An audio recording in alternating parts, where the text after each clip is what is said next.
I did warn her about the picture, so. Good afternoon. Good afternoon. Good job. How's everybody doing? Excellent. You ready?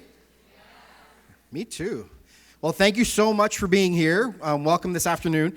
My name is Charlie Andrews, and I'm the Assistant Vice President for Academic and Career Success here at FIU. And it's my pleasure to welcome you to the 12th Annual Common Reading Program. So let's hear it for 12 years of Common Reading. We started this program 12 years ago because those of us that work at the institution and as educators really believe that educated people read books. Okay, so hopefully some of you are enjoying that we're encouraging you to read, because reading is, as they say, fundamental.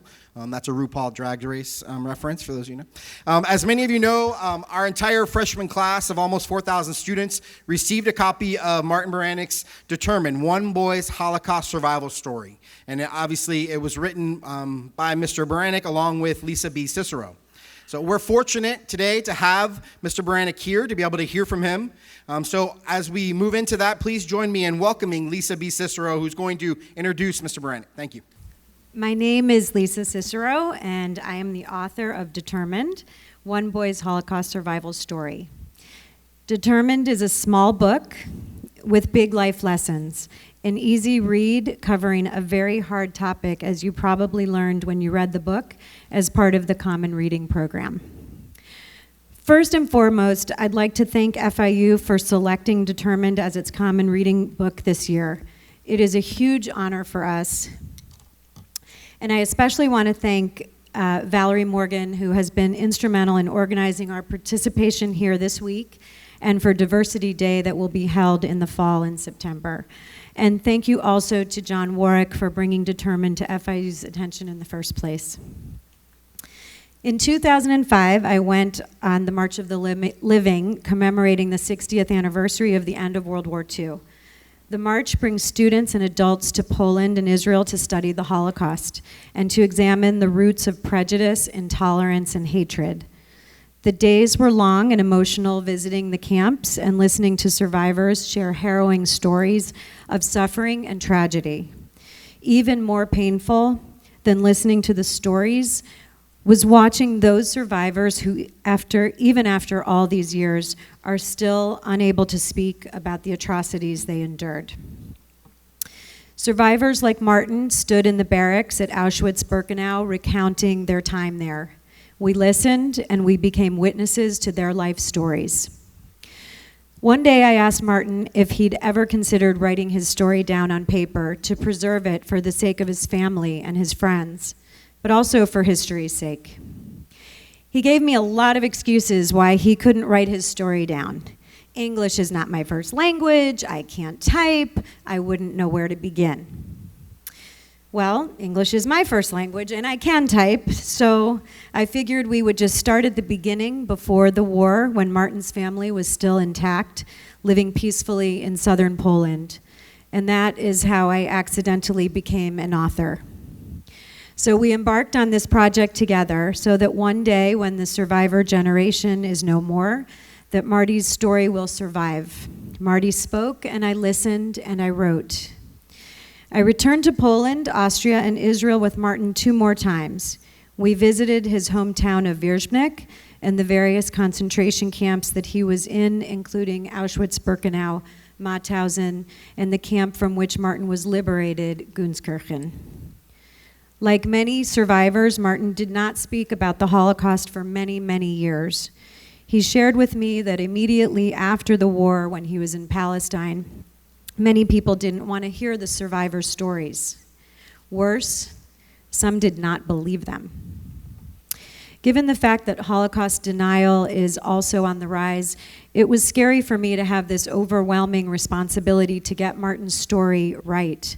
It was a challenge just to get the chronology of the story correct. It's not about teaching future generations trite slogans and hollow phrases. Despite the power of never again, we know genocide continues even to this day. It's about more than sayings, it's about teaching the next generation, and that is you. You are the next generation. And it's about teaching the next generation the warning signs, to know the difference between good and evil, how to confront it, and to heed the warning of history. That even otherwise good and decent people can be swept up in and allow something terrible to happen just by standing idly by.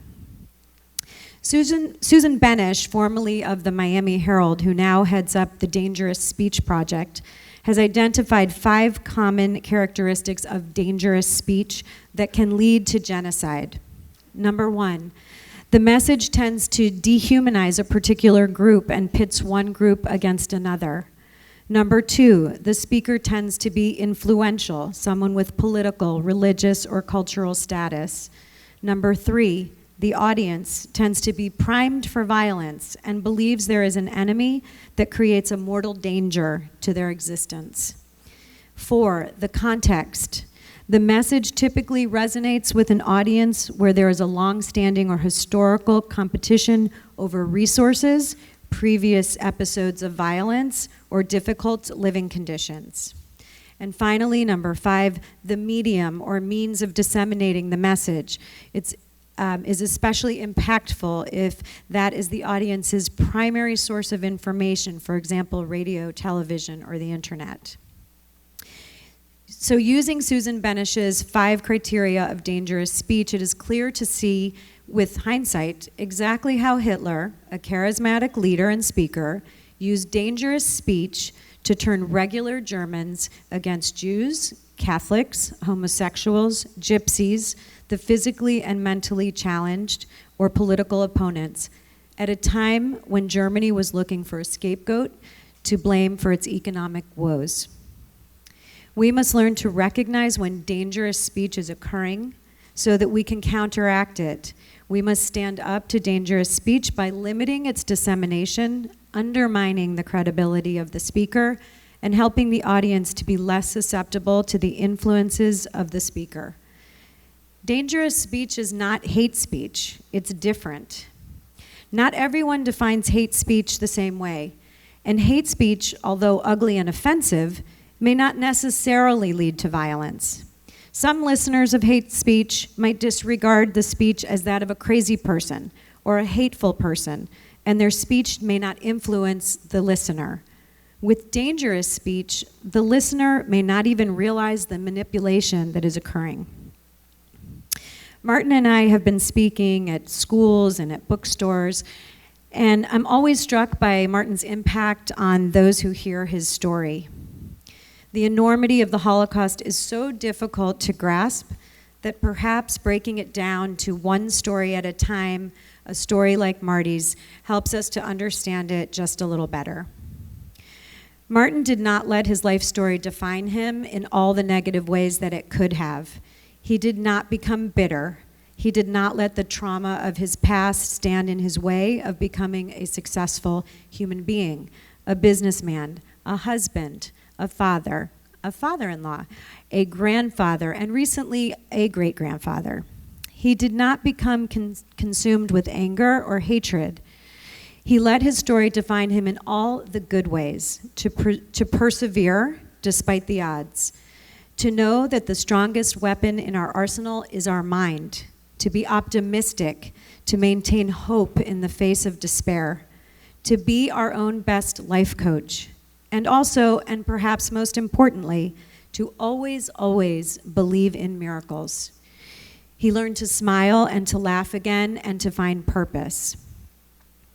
I just finished reading the book by Dr. Edith Eger, The Choice, Embrace the Possible, and I was struck by the similarity between her story and Martin's. She too was in Auschwitz-Birkenau. She too was on the death march. She too was in Mauthausen.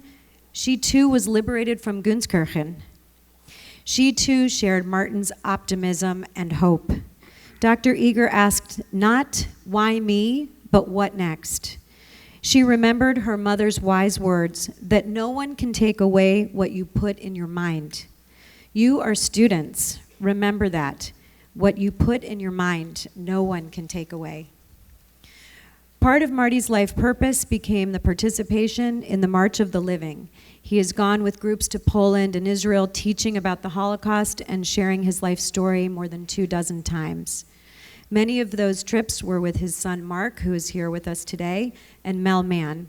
Mel is the son of Holocaust survivors himself, and in addition to being an accountant in his business life, he also serves as the executive director of the Friends of the March of the Living, based here in Miami. Mel and Mark have led groups to Poland and Israel also nearly 24 times. Martin's story is as relevant today here in the United States as it was when he was liberated in Europe 75 years ago this coming May. So please now welcome Martin Baranek and Mel Mann. And after their presentation, you'll have the opportunity to ask Martin any questions that you may have.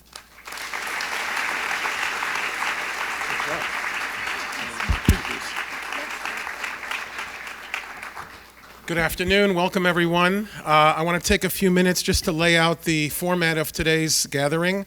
First and foremost, I want to congratulate each and every one of you for making the incredibly brilliant choice to become a Golden Panther. So welcome to FIU. And this is coming from a University of Miami Canes alumni. That's okay. But my excuse is very simple. There was no FIU when I went to college. So yes, I'm dating myself. Back to the serious. I'm privileged to serve as the executive director of the Friends of the March of the Living. And I'm sure that many of you have heard of the program either from being on the program. Is there anybody in the audience today as a high school senior that attended the March of the Living? Is there anybody here? Okay, it is a limited enrollment. We take roughly 100 students. Does anybody have a friend or know somebody that's gone on the March of the Living? Good, okay, at least there's one. The March of the Living program, as Lisa explained, is one where it's an in-depth study, hands-on, going to Poland for a week and then on to the state of Israel for a week. I've been privileged to be involved with the March of the Living since 1996, along with my dear friend, Martin Baranek. Martin brings alive the unmentionable. Martin discusses the unspeakable. Martin is a very courageous person who dealt with his life's experience in such a way that we can relate to it even though it's 75 or 80 years later. And we're very, very fortunate and we're very pleased that Martin is willing to give of himself. I'm a child of Holocaust survivors and I can tell you that my parents didn't speak about it. There are many children of Holocaust survivors whose parents kept it to themselves. Imagining, if you will, your worst nightmare. Would you want to talk about it? Well, we're privileged to have an opportunity. The format for today is going to be very simple. I'm going to ask Martin a series of questions. We're going to segment them in approximately 5 or 6 minutes. I assume that all of you had the opportunity to read the book, so many of the things that you read about will come to life as Martin ad-libs and puts into the context of his emotion of what he went through. And then there'll be a time period afterwards where we'll be in a position to answer any questions that you may have. So I'm going to sit next to my good friend Martin, and we're going to start this off. Thank you.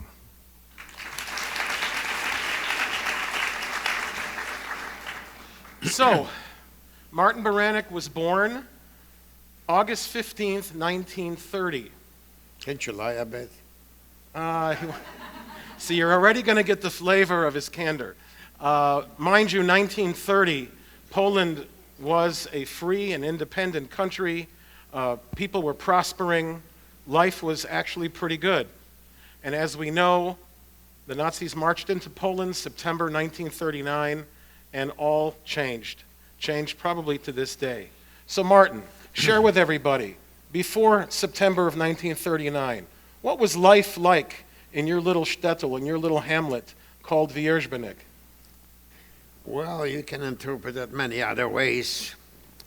But if you're going to be honest and going to tell the truth, it was not heaven for Jews.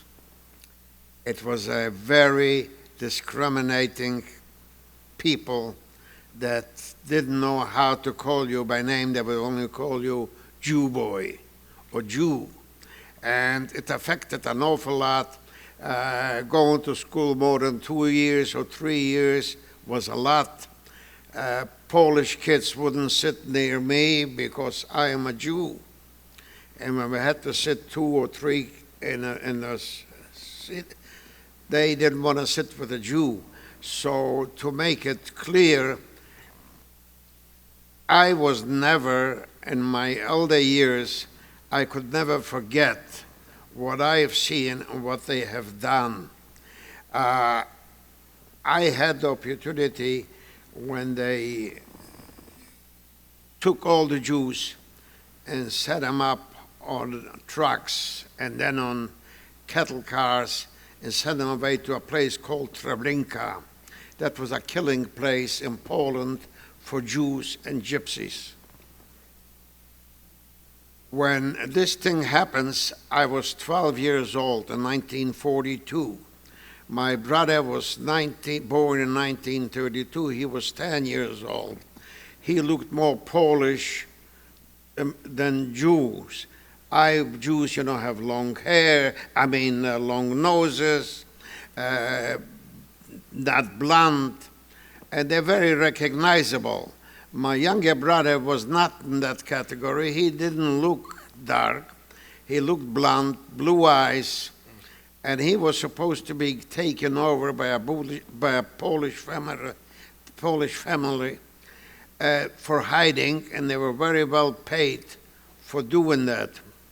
Unfortunately, they never came to take that kid, and on October 27, 1942, when they rounded up all the Jews, and my brother and I and my late grandmother were together. They took my father, he was 32, my mother was 30. They took him to work to different factories because our town was a town with ammunition factory, wood mill factories, that they need the wood to pack the weapons to send to other countries that they occupied. Let me interrupt with a question. So between 39, when the Nazis invaded Poland, and October of 42, what was going on? What was happening during those 2 years? Well, first we were put in to ghettos, and then it was sending away people that they were never heard from again. And food was a very luxurious product for people to survive. Like I said, I was 12 years old and not too big for my years. The food wasn't that good for a kid to grow. So we just survived. People were grabbed to work, sent away, never heard of them again. My father was picked to go to the ammunition factory. My mother was picked to go to the wood mill factory. I had a so-called pests, or that I am a working man at the age of 12 on the factory. And when we lined up to show the things, and the head of the SS, his name was Becker, pulled me out by the throat, and he asked me, "How old are you?" And I said, "I'm 15 years old." I just added on 3 years to my passport. It didn't take him long. He wrapped it up and just go on the other side. That means going on the train. My brother, that was supposed to be picked up by a Polish family, never showed up. They got the money paid in advance. They never came. And my parents were taken to go to work. My grandmother was the only one that looked after the two of us. And once we started walking to the train station, our town had a train station. There were smaller towns that did not have train stations. So they used to bring him in from the smaller towns to us until they could fill a train. So when we kept on marching to the train station, as we came closer and closer, my grandmother said to me in Yiddish, "Run away, save yourself." And she made sure I take off my jacket that had, I think it says Jude, which is a Jew, and take it all off and give it to your brother, because she figured if we're both going to go, will both be killed. So she realized the right through, and that I ran away, just walked away from the train, and I never believed that a Jewish boy had the guts. I didn't have anything on my arm, took everything out, and just walked away, went to the wrong direction. And they couldn't believe it. My brother was crying.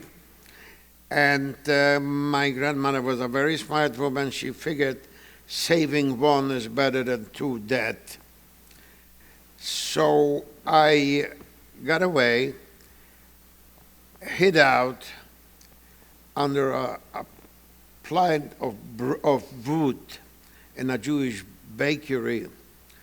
And when I heard the crying and the screaming of the people, of about 800 people left, I got out of there and stole my way into the wood mill factory.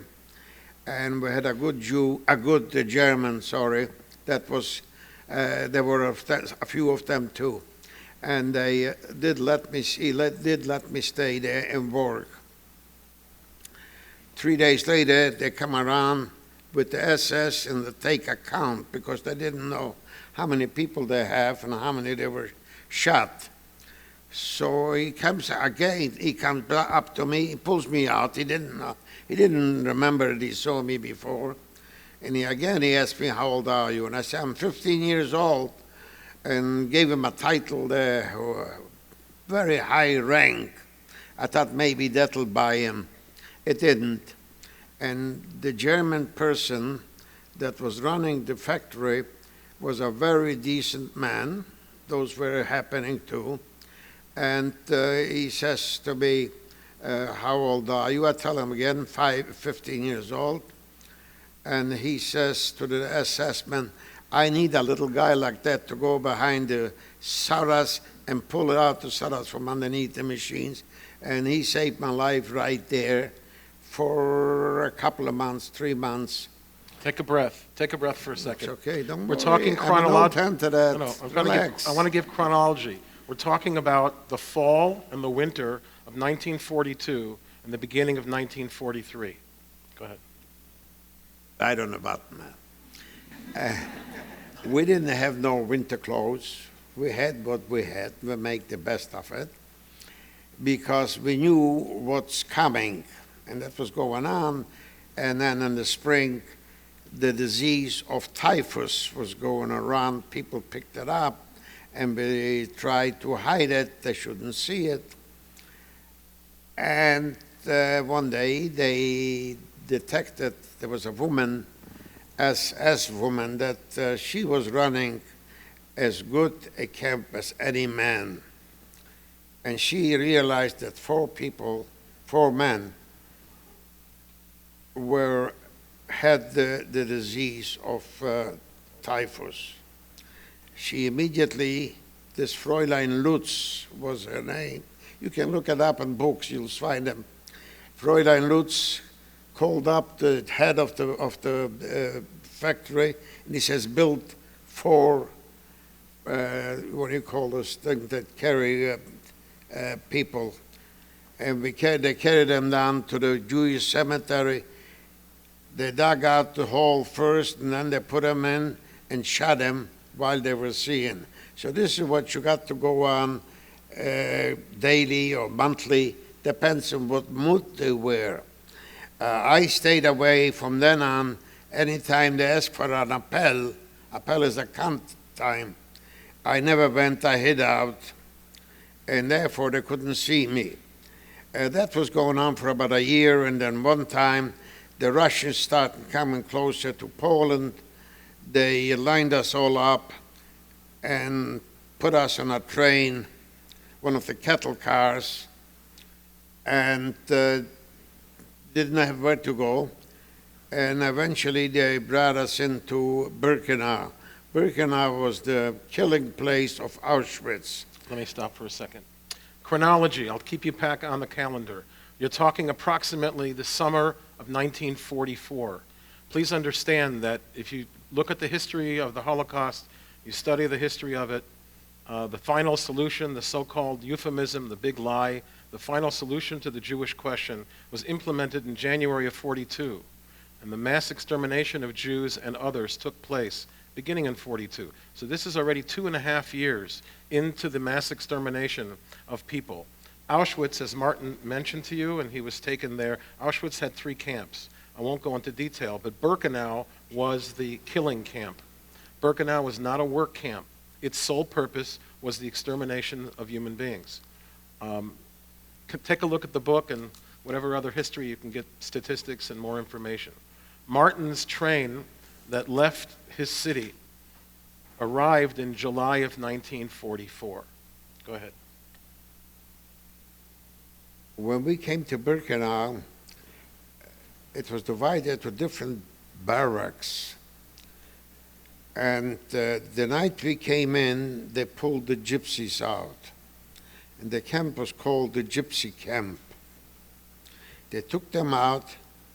Within half an hour, you could smell already the burning of bodies of people. And by the next morning, they were all gone. There was no more gypsies in Birkenau. And it was got closer to the Jewish holidays, the Jewish high holidays of Rosh Hashanah and Yom Kippur.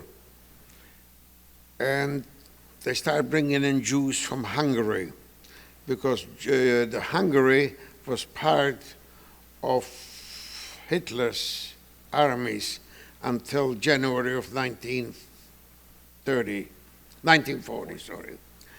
And then they pulled out, so that it took the Jews and kept on sending them to Auschwitz. The Hungarian Jews were new to gas chambers, to camps. They didn't know anything about it. They couldn't hold out too long. They were dying like fleas. And we were there, and it's gotten to get closer to Rosh Hashanah. We didn't know anything what's going to happen, but the Hungarian Jews kept on praying and praying and praying as this is going to help them. Unfortunately, it didn't. 2 days before Rosh Hashanah, they start making again, they turned us out to an open market and start looking at us, they cut me. I had a friend from Toronto, his name was Kiva. He was the founder of Bagels in Toronto. And him and I were the same age. Our parents were friends. And him and I decided we cannot go to the ovens yet. We got to try to survive it. So we were in, they put us into an isolation barrack. It must have been about 350 people there.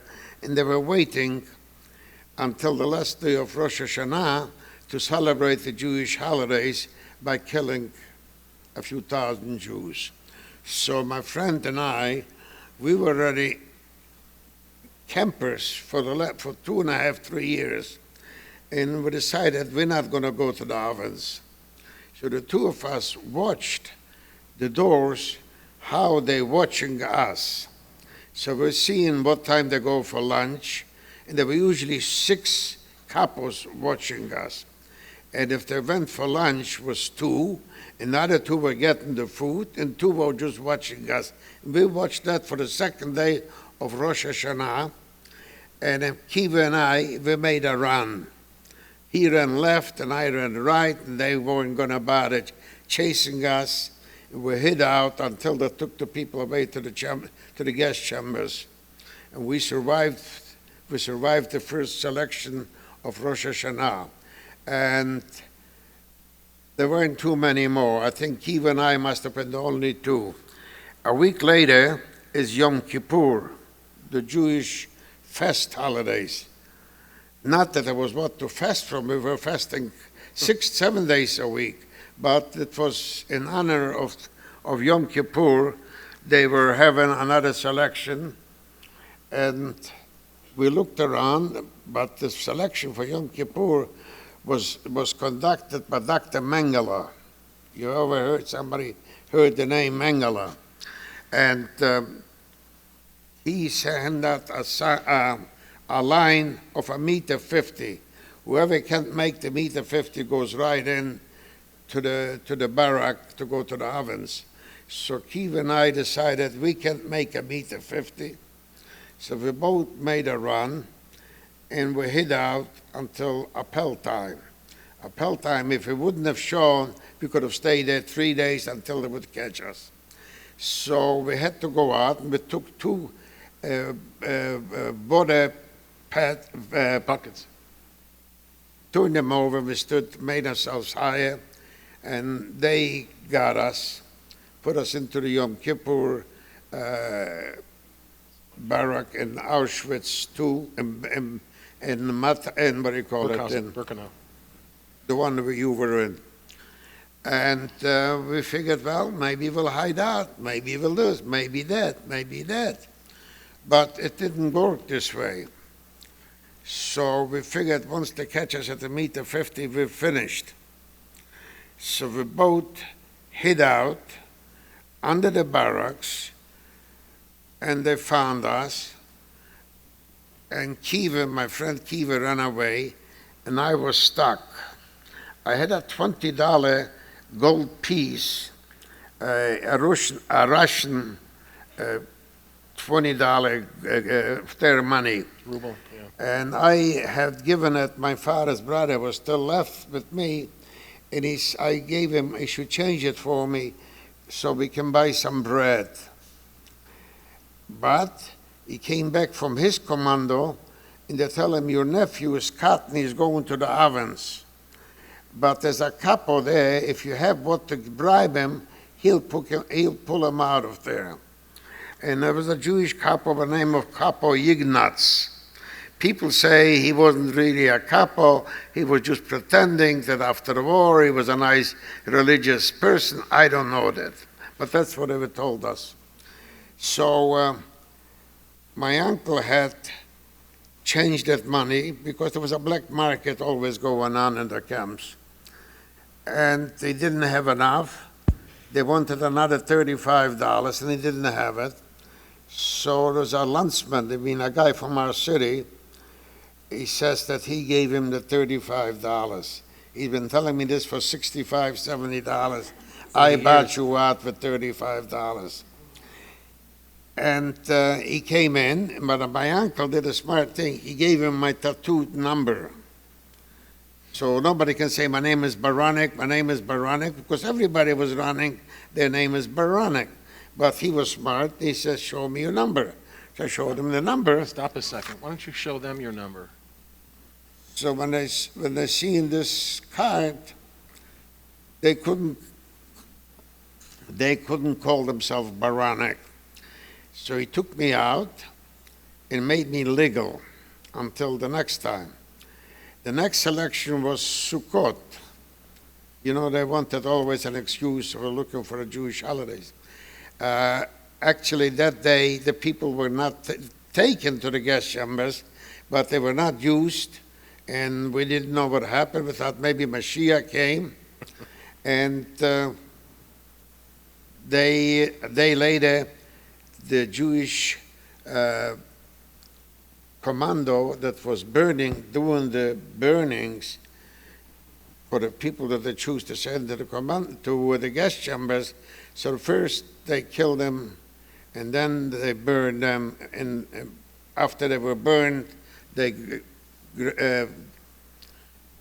took the sawdust and just pulled it out. I think if you come to Birkenau today, you will see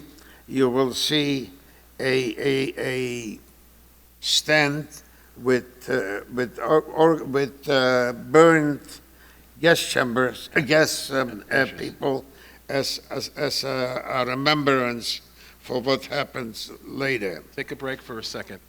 I want to put this in perspective, and I know that all of you have had the opportunity to read the book, but try if you can to understand the mass extermination of one human being by another. Try to even imagine the horror of going through barracks and lining people up and killing them with poison gas and then exterminating their remains day in and day out. And For those of you who may or may not have studied the logistics of Birkenau, Birkenau was a camp that at its peak held as many as 200,000 people. And during its maximum extermination, which was 1944, there were as many as 10,000 human beings killed daily. It's inconceivable, it's incomprehensible to anybody how somebody could do that to others. Martin survived 2 or 3 of these roundups through luck and through whatever he had to do. And you need to embrace the opportunity to believe that this is the kind of thing that this man did in order to survive. This is not a fiction. And that's what's different about perhaps watching a movie and listening to an eyewitness. I want to fast forward a little bit because I know that the time is advancing. So Martin is already in Birkenau for pretty close to 6 months. And then as the very cold final winter in January of 1945 approaches, what happened as they were beginning to liquidate, as the Russians came close to Birkenau, what happened? The clock didn't move so fast for us then. Yeah. But anyways, Mel, you're my buddy. Once they stopped burning and the gas chambers were out of work, and Martin, move your hand. Move your hand away from the microphone. okay, Good. I've been used to listen to him for the last 20 years.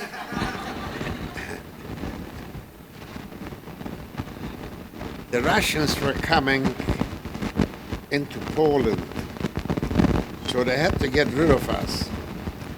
So up until that time, I didn't have no shoes, and 90% of the other people didn't have no shoes here either. So we had the rags around your feet because it was winter there and it's cold and snow. So when they came in with truckloads of shoes, they had the shoes at the gas chamber. From the people that went to the ovens, they had shoes. They brought us over shoes, and I picked up a pair of nice shoes. It was ski shoes, I think, and I didn't realize that they're too small on me. So we left Auschwitz on a Thursday morning, and we started going deeper into Germany, Austria first, Germany later. I was at the time 14 years old.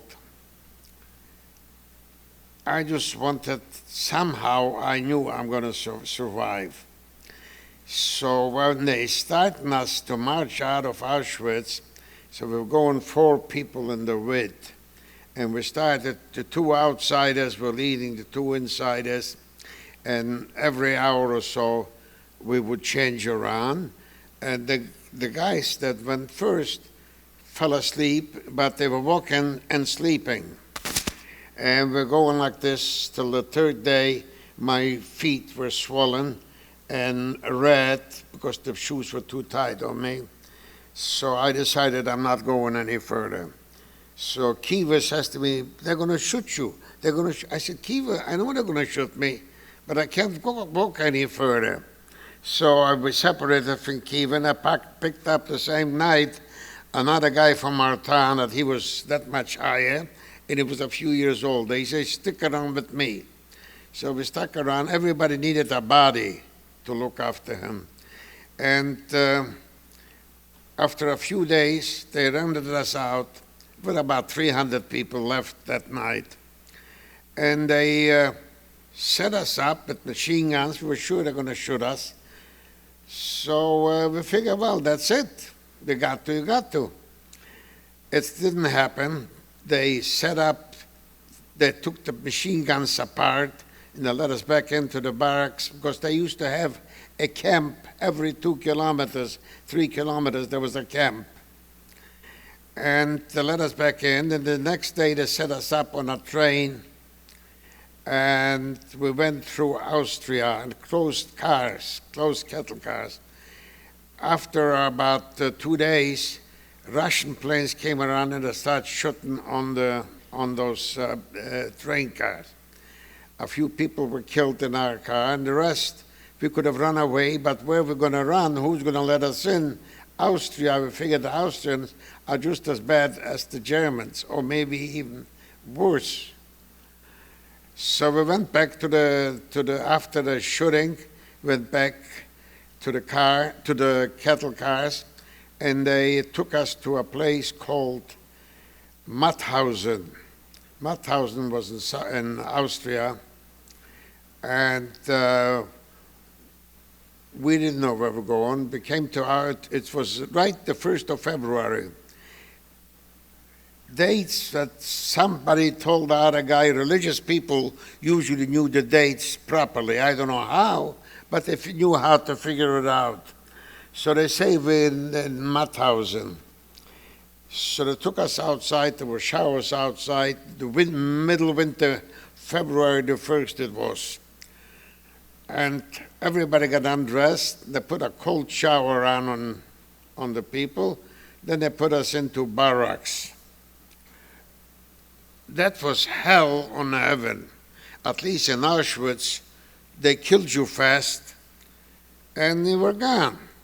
And here, this was I don't have the words even, but if we see each other that we don't even recognize, where were you? Were you liberated? And you told them in Mauthausen, people kiss you around that you're still alive and they're alive, and it was a big celebration. And that was a terrible, terrible place. The lice were eating us up. We were sleeping one this way, one this way, one this way, one this way, in barracks. And every morning, we had such a call as delousing. I know it's not a nice thing to tell you, but you got to understand where we come from. The lousing is lice. And the only way you can take the lice out, you'll excuse me, you take the little shirt and you shook it out and you put it back on again. And that was going on until they decided to take us deeper into Austria. So out of Mauthausen, we went to a place called not Gunskirchen, it's called, Mel, you've been with me there. The name will come to me. Pardon? No, near Linz. Anyways, we were there and people were dying like flies. It was in a forest. There was no food. The only food is we ate from the trees, forest, and I had around it, and water was coming from the rain. So people start getting dysentery from that food, and people were dying like flies. If the war would have lasted, we were liberated on May the 4th, 1944. Five? Sorry, Mal. See? 1940, that's right, 45. 45. And we heard motorcycles and cars coming, and the German guards were running fast down from the station. So then we realized that the Americans came in, and my friend I was with, he ran to the food place where they keep in the food, but the only thing they had was margarine. And he started eating the margarine like a hot thing, and he got immediately very, very sick. If the Americans wouldn't have taken him into a military hospital, he wouldn't have gone very far. I stuck around, wait for him until he got a little better. Fine. What are you showing? I'm gonna just take you back to the dates because we need to fast forward just a little bit. May 4th, 1945. Try to understand that back in Auschwitz, back in Poland, where Martin was imprisoned before, that camp had already been liberated. The Russians had already advanced far enough. In fact, the irony to the whole story is if he had hidden out in Auschwitz, he would have been free 6 months earlier. He would not have suffered as badly as he did in Austria. Nonetheless, come March 4th, 1945, Martin was liberated. In fact, this microphone is not working great. In fact, when Martin discusses his birthday, we talked a little bit about August 15th, 1930, but his real birthday, or his second birthday, is May 4th, 1945. And we usually have the opportunity during the March of the Living to celebrate, along with Martin, his real birthday? Would you say your second birthday?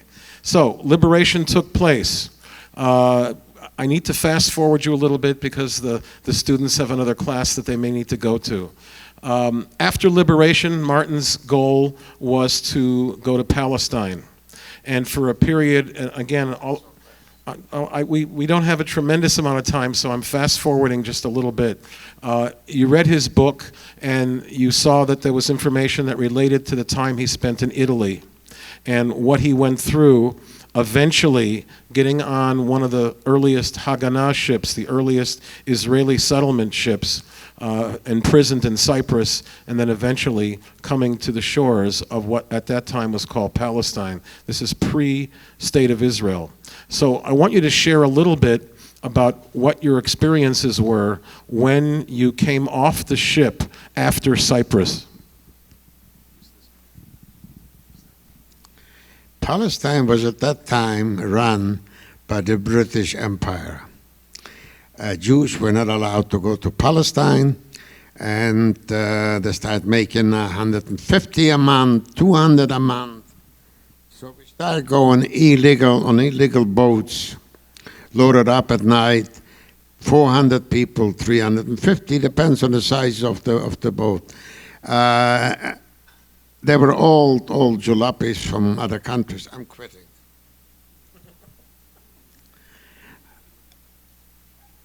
When it came to us, our ship broke down near Turkey. And we had some women with babies, and they're crying. They didn't have food. They didn't have milk. And they were kept on being promised by the Haganah from Israel that it's coming on the way. You're getting a new motor and all that stuff. The motor never came, and the babies were crying, so we decided they send out an SOS to come near Turkey and pick us up. The British picked up that call. They surrounded us in ships and stayed around us for 3 days. We hanged out the Israeli flag, and they pulled us in. We were the second ship to send to Cyprus. I was a prisoner of Cyprus, and eventually, after the third month, I got a permit to come to Israel. By that time, the British decided to send us to Cyprus. So I was a criminal in Cyprus until they sent us to Palestine. And Palestine, I was sent back to school. I had a chance. They took their time to make human beings from us because we were all a bunch of animals. And real mean, we knew the tricks just as well as the professionals. After living in Italy for a year or so, I want to tell you a little bit about Italy. Italy were the nicest people. When I was in business later on, the people that got the first job was the Italians, because they treated me like a human being too. When I wanted to go on a streetcar, I didn't have no money, and I say, prisionero tedeschi, that means a German prisoner, and they say, oh, yeah. They gave me a place, and once I showed them my sign, didn't even have to ask anything. They got up and let me sit. I could never pay enough to Italian people. I just still admire them, how nice they were to us. And when the things started turning around, we had more food than the Italians. So we used to feed the Italian people in a place called Santa Maria de Bani. And from there I went to Rome. And Yom Kippur, the end of the day, people tell us there's a synagogue, and it's the holiest day of the year. Let's go to the synagogue and see what it was. I went as far as the synagogue and didn't go any further. From there, I went to Palestine, and I learned.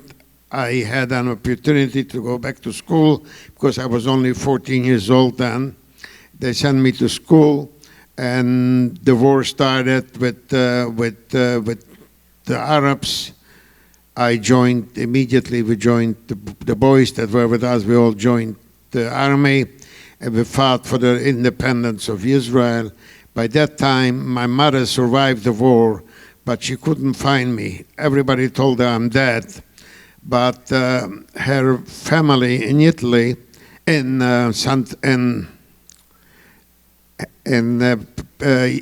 Canada, they went to the International Red Cross, and she gave us signs and everything else. They eventually found me in Israel, I'm sorry, a little confused now. And eventually I was brought over by my mother to Canada. I was going to stay only 2 weeks, but it was a lifetime. I met my wife a few years later. She was 16 and I was 23, and we got married, and we had 4 beautiful kids, 9 grandchildren, 1 great-grandchild, and we got nothing to complain. Canada was a great country for us, for me especially. I did very good, and what else can I tell you? I wish it on everybody else. I wish more people would have survived. Unfortunately, they didn't. Thank you very much.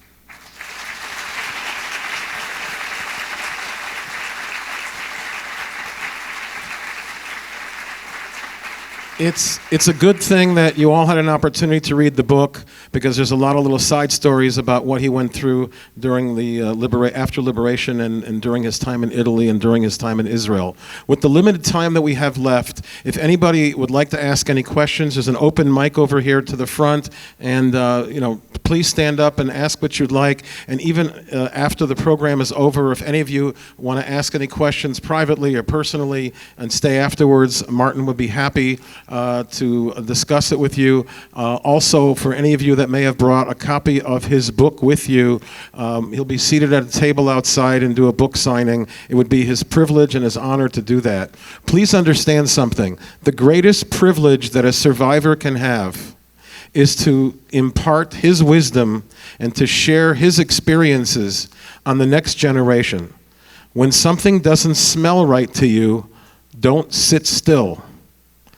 The Nobel Laureate Elie Wiesel, Dr. Wiesel, said that the biggest crime of the Holocaust was indifference.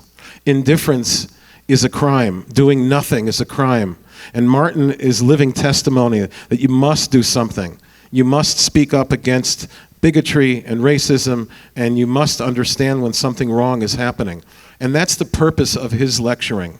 His book tells the story, but I think you can get from his passion and from his charisma and his warmth and a better understanding of his zeal for life. So any questions, please take an opportunity.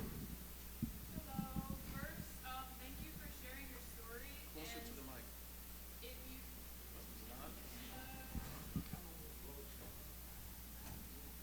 hello? Oh, okay. First, thank you for sharing your story. And if you have one piece of advice to give an 18-year-old like myself, what would you say? Repeat the question again, 1 second.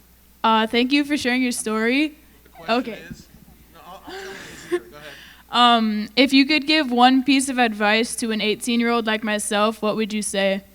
The question was, Martin, if you could give one piece of advice to an 18-year-old, what would you tell them?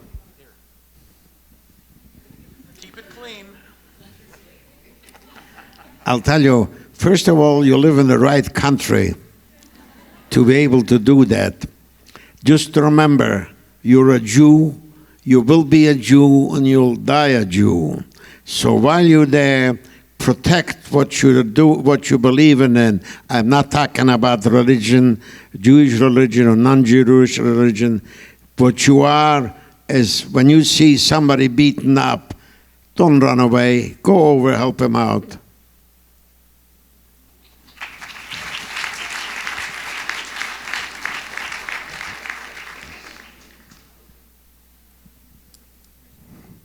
Hello, hello. I'm Christian. I had the opportunity to shake your hand earlier. Very grateful. There's a legend right here.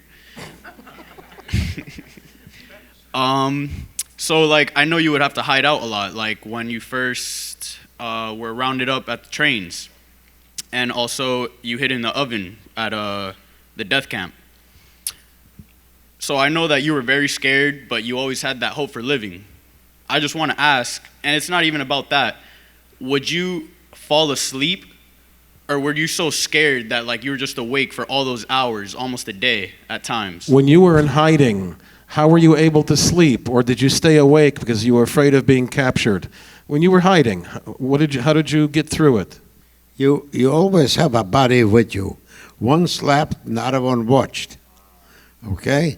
And when we were hungry, and he went and maybe stole something, and we shared it. The next time I would go get it and share it with him, because we were better closer than brothers. We had no families, we had no fathers, mothers, or cousins even, once in a while. We just protected ourselves, one guy from the other guy. Right. Very good question. Any other questions? Please. Here you go. Okay, we got one here, and speak up loudly. Hi. Closer. Hi. I guess my question is, what gave you the confidence to come out with your story? What gave you the confidence to come out with your Holocaust story? What gave you the confidence to tell your story, to come out with your story? The will to live. And I am trying ever since I retired, which is quite a few years ago. I dedicated a lot of the time to prove to people what could happen if you let it go. There's no bigger disease than anti-Semitism. We in Poland was the king of anti-Semitism as far as I am concerned. Could be a matter of opinion. I don't want to say the wrong things. It's okay. No, you're saying the right things. I'm saying the right things, okay. Look, every person wants to live. No matter how old he is, no matter how sick he is, he wants to live. Because there's always time to die. And therefore, that's what happened to us. We wanted to live. When the war was over, I was 3 months before my 15th birthday.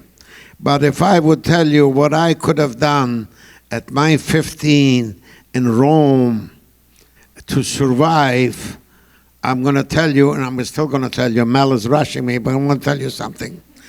I've even, when I had to, I converted to Catholicism.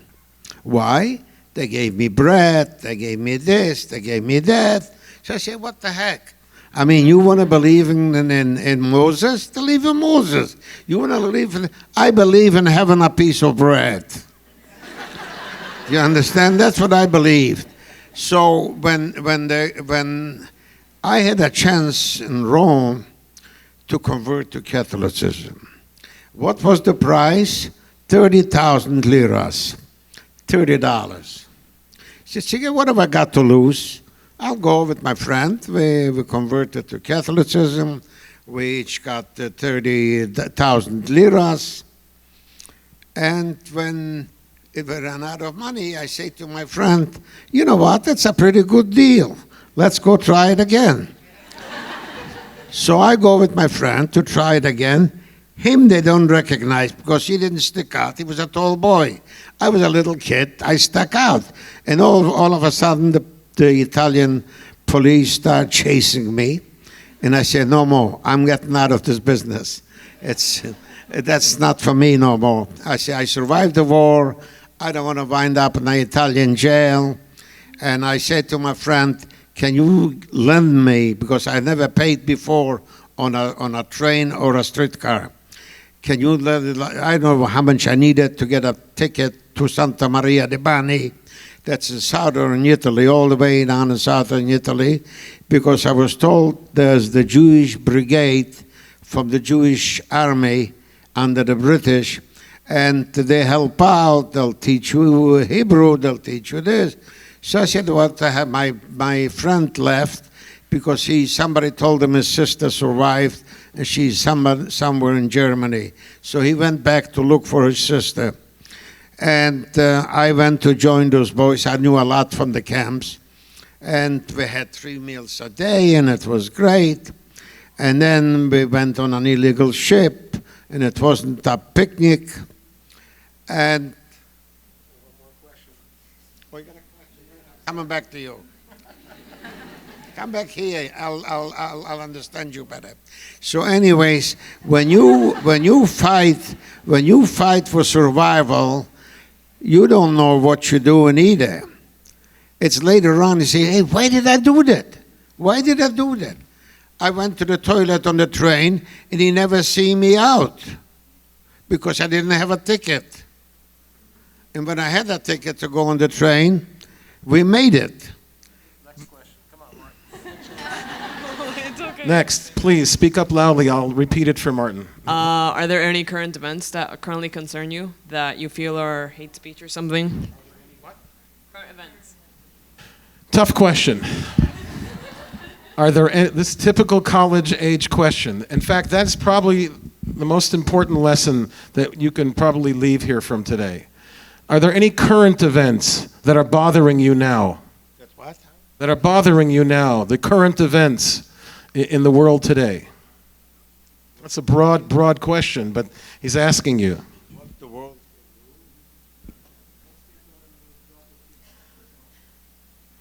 Well, I think it all starts at home.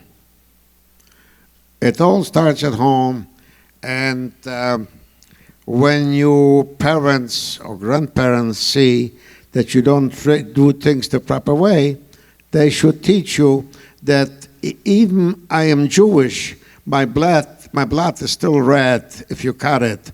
And if you don't give me any food, I still am going to steal it to eat it. So we're all even. We're all the same. Thank you.